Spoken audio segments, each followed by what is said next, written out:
Players shake hands and Bassem opens with 1 e4 and we have Sicilian on the board. Magnus goes for knight c6 and the Rosolimo e6 variation.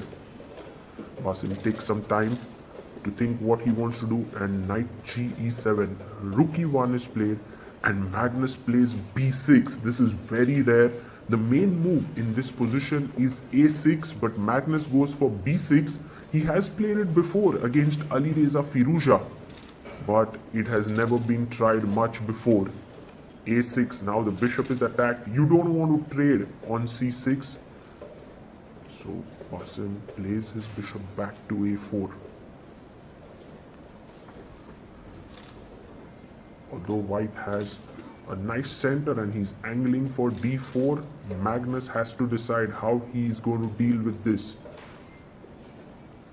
Maybe a good idea could be bishop b7, but then d4. White gets the center, and so Magnus plays c4, and now d4 will be met with en passant. So that's his idea here. Bassem goes knight a3, attacking the pawn. It's kind of an unusual position. He plays b5, the bishop comes back to c2, and now knight g6. b3, you can sense that Bassem understands this position very well. He wants Magnus to take on b3, but Magnus puts his knight on e5. Now this knight is not very stable, but at the same time it's very difficult to get rid of it. Suppose you take on e5, knight e5 and play f4, then the knight can jump to d3 already, and that would be a great position for black. So it's not so simple for white. What needs to be done? Bassem takes on c4, Magnus takes back. The pawn on c4 is both a strength as well as a weakness for black. Knight takes, and once again, going f4 would allow a check maybe, and then the knight coming to d3. And so right now, Bassem has to make a decision. What should he do? Cannot kick the knight away from e5 easily. And so he plays his queen to e2, attacking the pawn on c4, and Magnus instantly defends it. He's also looking in this diagonal's direction. So f4, he can just drop back the knight or even give up a pawn with knight to d3 in the position. And Bassem taking a lot of time. Magnus just looking backwards, trying to see if any of the games have completed already. Look at Bassem's time. He has 1 minute 30 seconds. Goes rook f1. He wants to play f4 here, and Magnus has to decide now what to do, because f4 would push his knight back, and this time he would have to sacrifice a pawn with knight d3, and he goes g5, stopping f4. This is a move that is very risky, but at the same time very ambitious.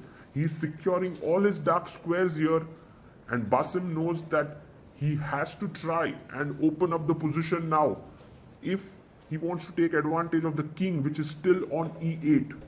Rook to b1 is such a nice move, putting the rook on an open file here. Magnus can now continue with bishop c5, putting his bishop on a good square.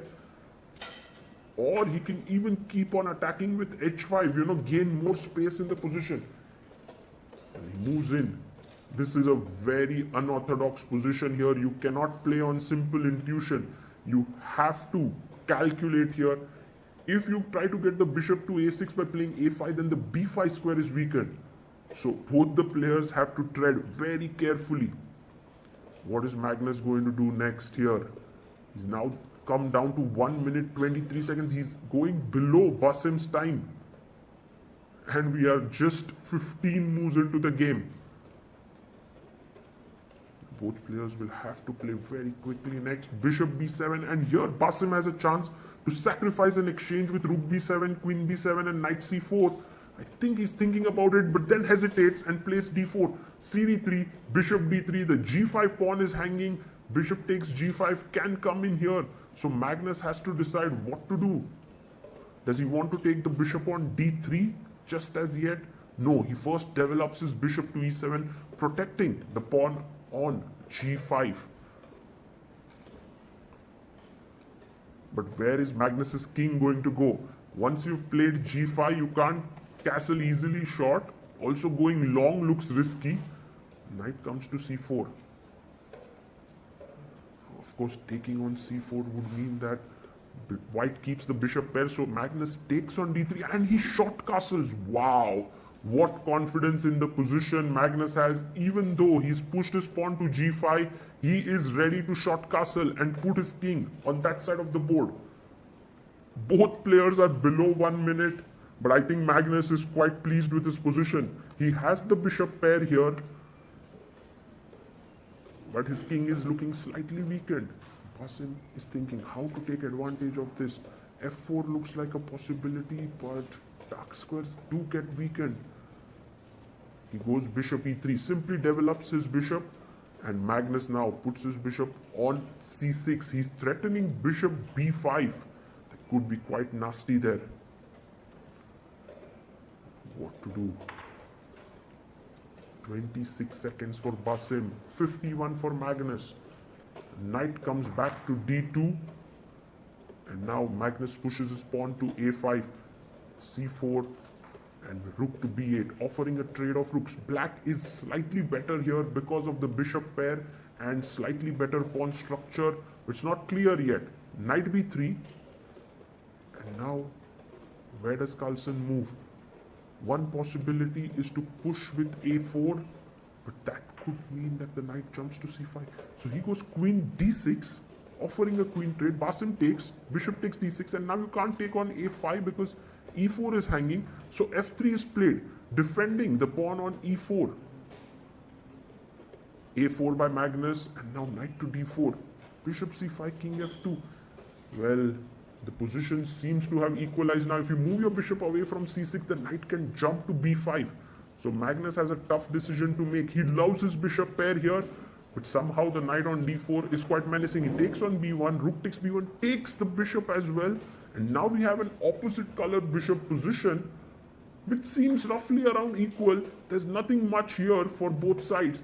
But Magnus feels that he has a nice bishop here, which is protecting everything. So that gives him the right to play. He goes for h6 here, takes, and Bassem brings his rook over. King g6. Generally, such positions are drawn, but with Magnus, you can never be sure. He's such an endgame genius. King d3. Where is Magnus going to get his breakthrough from? He goes g4 and creates, somehow he wants to create a weakness. And Bassem could have taken the pawn, but he goes f4, gf4, and Magnus sees a weakness on e4, gets his rook and bishop there. f5 has been played, and king comes back. Now the e4 pawn is weak, so rook e1 is played. Magnus gets king f7, e5. The pawns are traded.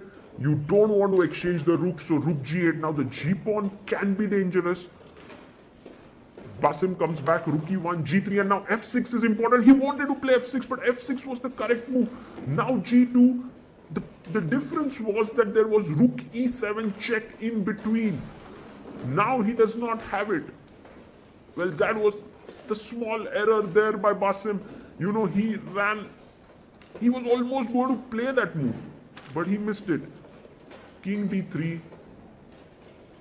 And now look at Magnus. He goes king g6. Next move, rook f4 or rook h4 to f1 is the idea. Goes a3, rook g3 check. Bishop comes back, but now he takes the pawn. Bassem was very low on time. He was just having a seconds on the clock. King f2, check here. And Magnus now bringing in his king. King d2, and he spotted it. He has taken on e3, and the pawn on g2 is going to queen. King f2 is a threat now. Magnus comes here, check, king to g3, and there you have it. Bassem gives another check. King moves in, it's going to queen. The players shake hands, and Magnus has won the game. The key moment of the game really was when Bassem played his bishop to d4 here. He had